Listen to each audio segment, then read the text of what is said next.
So imagine opening up your credit card statement and seeing that you owe $5,000, but your minimum payment is only $154. That doesn't sound too bad, right? You pay the $154 and you avoid a late fee, and your account stays current. It feels like you handled the bill. But here's the part most people don't realize.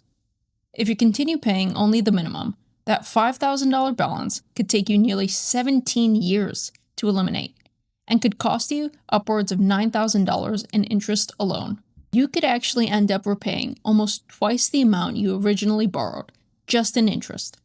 So today we're breaking down the real cost of minimum credit card payments, why they keep people in debt for so long, and how even a small change in your payment can save you years. Welcome to the Cost Club, where we calculate what things really cost. So first, we need to clear up a common misunderstanding. The minimum payment is not the amount you should pay if your goal is to get out of debt quickly. It's simply the smallest amount your credit card company will actually accept in order to keep your account in good standing for that month. So think of it this way. The minimum payment is not a recommended repayment plan. It's permission to stay in debt. Credit card companies calculate minimum payments in different ways. One company might charge a percentage of your balance. Another might add your monthly interest to a small percentage of that principal. There may also be a fixed minimum, such as $35. For example, let's assume you owe $5,000. Your interest rate is about 25%, and your minimum payment is calculated as that month's interest plus 1% of your balance, with a minimum of $35. Also, we're assuming that you stop using the card completely. No new purchases, no late fees, no changes to the interest rate. So in the first month, your minimum payment would be about $154. You might assume that most of that money reduces your debt, but it doesn't. So you paid $154, but your debt decreased by just $50. That means roughly 2/3 of your first payment went toward the cost of borrowing, not toward repaying what you borrowed. And here's where minimum payments become especially dangerous. As your balance slowly decreases, your minimum payment usually decreases too. At first, that feels helpful. Your required payment becomes smaller, leaving you with more money that month. But a shrinking payment also means you make less progress. It feels like trying to finish a race while intentionally slowing down every few steps. So let's fast forward. After one full year of minimum payments, you will have sent the credit card company roughly $1,750. So how much of the original $5,000 balance will be gone? Only about $568. So that means you would still owe approximately $4,432. After 3 years, you would have made 36 payments.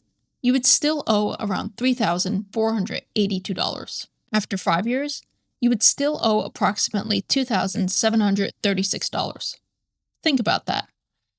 You can make every required payment on time for 5 straight years and still owe more than half of the original balance. Under these assumptions, it would take approximately 203 months to pay the card off completely. That's nearly 17 years. And during those 17 years, you would pay approximately $8,824 in interest. Add that to the original $5,000 balance, and your total repayment becomes approximately $13,824. So that $5,000 balance didn't really cost you $5,000. It cost you almost $14,000. And remember, this example assumes that you never use the card again. If you continue putting groceries, subscriptions, emergencies, or random purchases on the card, you could actually stay in debt indefinitely. So why do minimum payments work so well at keeping people in debt? It's because they make expensive balances feel affordable. A $5,000 bill feels overwhelming, but a $154 payment, that feels manageable. The minimum payment shifts your attention away from the total amount you owe and towards the smallest amount needed right now.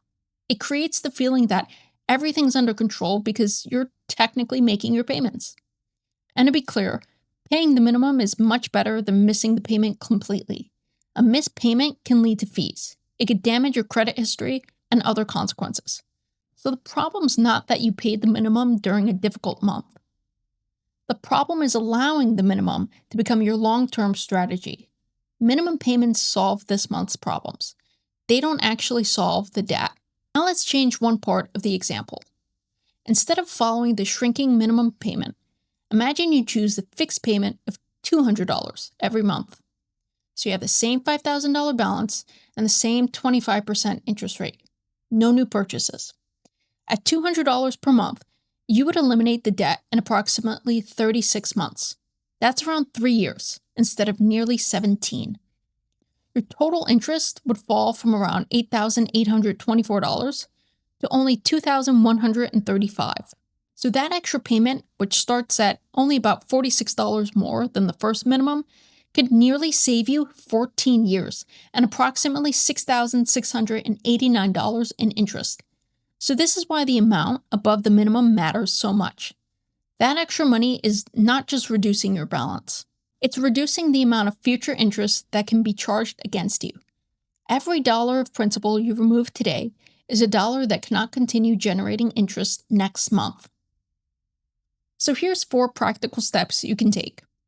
First, look at the minimum payment warning on your credit card statement. Your statement should show an estimate of how long repayment will take if you make only the minimum payments. It should also show an amount that could repay the current balance in approximately 3 years. Read that section. It may be the most important section of your entire statement. Second, stop adding new purchases to the card you're trying to eliminate. You cannot effectively drain a bathtub while the faucet's still running.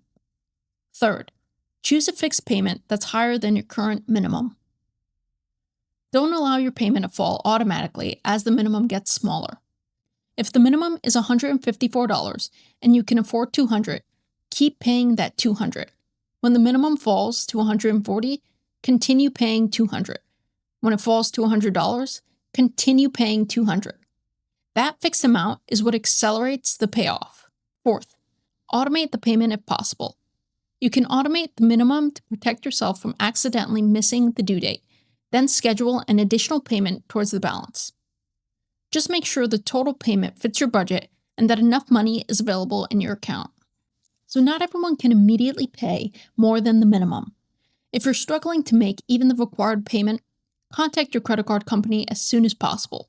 Ask whether it offers hardship programs, temporary interest rate reduction, or an alternative payment arrangement. Don't wait until you've missed several payments to start the conversation. When money's tight, paying all the minimum may be necessary. There's no shame in surviving a difficult period.